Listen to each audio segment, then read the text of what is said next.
குற்றாலச்சாரலுக்கும் கொடைக்கானல் தூரலுக்கும் இல்லாத சுகம் உந்தன் வார்த்தையோ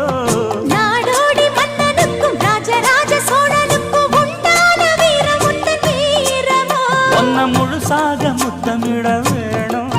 உன்னை முழம் போட்டு அள்ளிக்கொள்ள வேணும் என் குல வாழைய இலை போடவா ஏதின்னும் தாமதம் அடி நீனா பொண்ணு மாசியில் போட்டா மாறா பொண்ணு ஐயா கண்ணு குமரிய பார்த்தா கெஞ்சும் கண்ணு தன